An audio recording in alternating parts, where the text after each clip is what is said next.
Walk Two Moons, Chapter 12, The Marriage Bed. When I first started telling Phoebe's story, Grim and Gramps sat quietly and listened. Gramps concentrated on the road, and Gram gazed out the window. Occasionally they would interject with a "gall dang" or a "no kidding," but as I got further into the story, they began to interrupt more and more.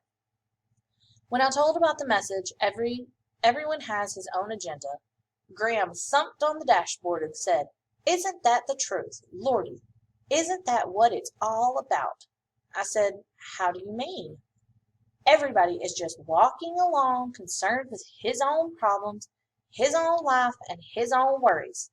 And we're all expecting other people to tune into our own agendas. Look at my worry. Worry with me. Step into my life. Care about my problems. Care about me." Gram sighed. Gramps scratched his head.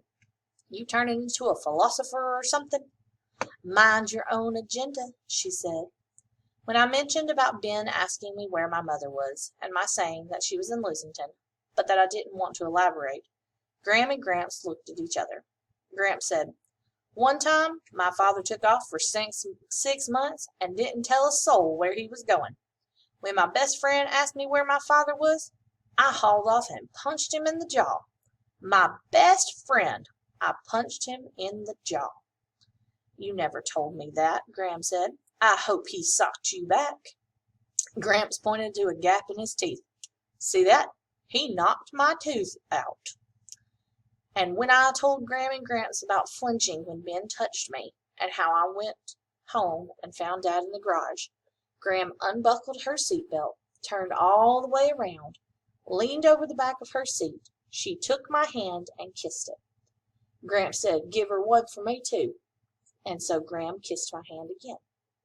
Several times when I described Phoebe's world of lunatics and axe murderers, Gram said, "Just like Gloria.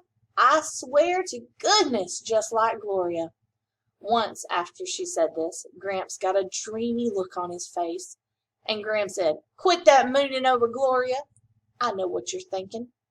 Gramps said, "Hear that, Chickabiddy? This here gooseberry knows everything that runs through my head.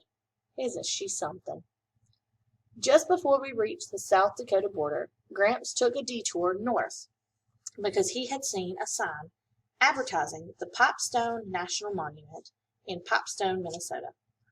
On the sign was a picture of an Indian smoking a pipe. "What do you want to go see an old Indian smoking a pipe for?" Gram asked. She didn't like the term Native American any more than my mother did.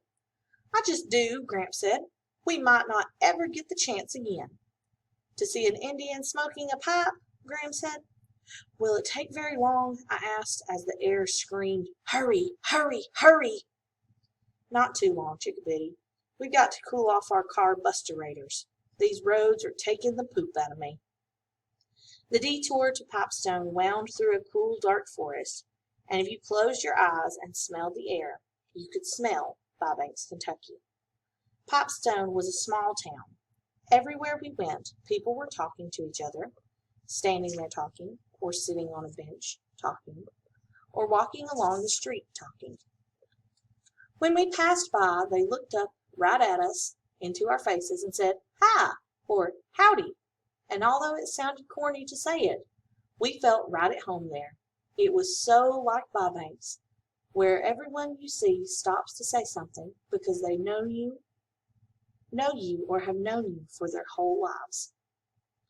We went to Pipestone National Monument and saw Indians thunking away at the stone in the quarry.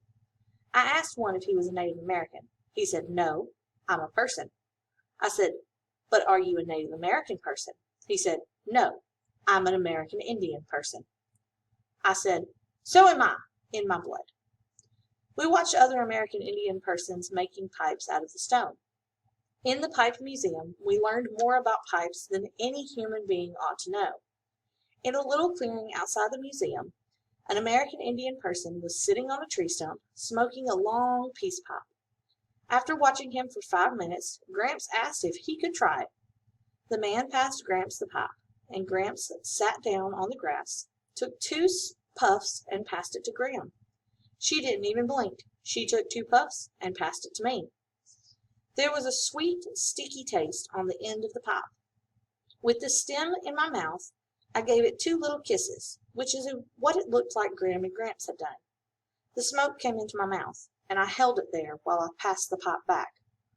I held that smoke in my mouth while Gram and Gramps puffed some more. I was feeling slightly wang-a-doodled. I opened my mouth a wee bit, and a tiny stream of smoke curled out into the air. And when I saw that, for some reason, I was reminded of my mother. It didn't make any sense, but my brain was saying, "There goes your mother," and I watched the trail of smoke disappear into the air. In the shop attached to the pipe museum, Gramps bought 2 peace pipes. One was for him, and one was for me. "It's not for smoking with," he said. "It's for remembering with." That night we stayed in Injun Joe's Peace Plaza Motel. On the sign in the lobby, someone had crossed out Injun and written Native American. So the whole sign read, "Native American Joe's Peace Plaza Motel." In our room, the Injun Joe embroidered on the towels had been changed with black marker to Indian Joe's. I wished everyone would just make up their minds, but now I was used to staying in a room with Gram and Gramps. Every night they climbed into bed, they lay right beside each other and on their backs, and Gramps said every single night, "Well, this ain't our marriage bed, but it will do." Probably the most precious thing in the whole world to Gramps, besides Gram, was their marriage bed. This was what he called their bed back home in Bybanks, Kentucky. One of the stories that Gramps liked to tell was how he and all his brothers had been born in that bed, and all Gram and Gramps' own children had been born in that same bed. When Gramps tells this story, he starts with when he was 17 years old and living with his parents in Bybanks. That's when he met Gram. She was visiting her aunt who lived over the meadow from where Gramps lived. "I was a wild thing then," Gramps said, "and I didn't stand still for any girl, I can tell you that." They had to try to catch Gramps on the run, but when he saw Gram running in the meadow, with her long hair as silky as a frilly, he was the one who was trying to do the chasing. Talk about wild things! Your grandmother was the wildest, most untamed, most ornery and beautiful creature ever to grace this earth. Gramps said he followed her like a sick old dog for 22 days. And on the 23rd day, he marched up to her father and asked if he could marry her. Her father said, "If you can get her to stand still long enough, and if she'll have you, I guess you can." When Gramps asked Gram to marry him, she said, "Do you have a dog?" Gramps said that yes, as a matter of fact, he has a fat old beagle named Sadie. Gram said, "And where does she sleep?" Gramps stumbled around a bit and said, "To tell the truth, she sleeps right next to me, but if we was to get married, And when you come in the door at night," Gramps said, "what does that dog do?" Gramps couldn't figure out what she was getting at, so he just told the truth. "She jumps all over me and licking and howling." "And then what do you do?" Gramps said. "Well, gosh," Gramps said. He did not like to admit it, but he said, "I take her in my lap and I pet her till she calms down, and sometimes I sing her a song. You're making me feel foolish." "I don't mean to," she said. "You've told me all I need to know. I figure if you treat a dog that good, you'll treat me better. I figure if that old beagle Sadie loves you so much, I'll probably love you better. Yes, I'll marry you." They were married 3 months later. During that time between his proposal and their wedding day, Gramps and his father and brothers built a small house in the clearing behind the first meadow. "We didn't have time," Gramps said, "to completely finish it, and there wasn't a single stick of furniture in it yet. But that didn't matter. We were going to sleep there on our wedding night all the same." They were married in an aspen grove on a clear July day, and afterwards they and all their friends and relatives had a wedding supper on the banks of the river. During the supper, Gramps noticed that his father and 2 of his brothers were absent.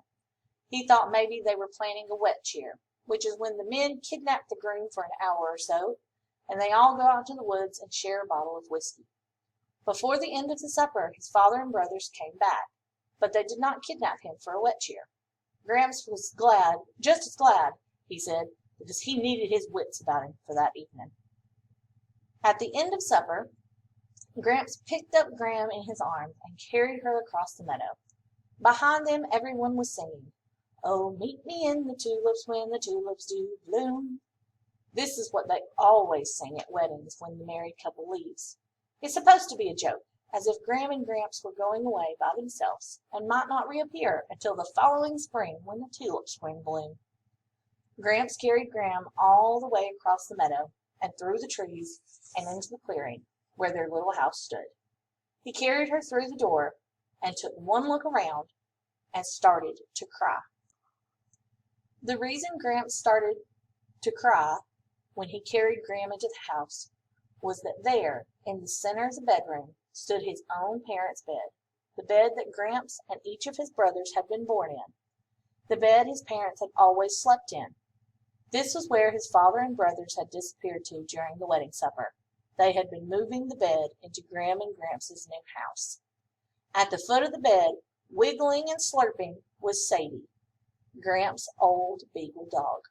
Gramps always ended this story by saying, "That bed has been around my whole entire life, and I'm going to die in that bed, and then that bed will know everything there is to know about me." So each night on our trip to Idaho, Gramps patted the bed in the motel and said, "Well, this ain't our marriage bed, but it will do," while I lie in the next bed wondering if I would ever have a marriage bed like theirs.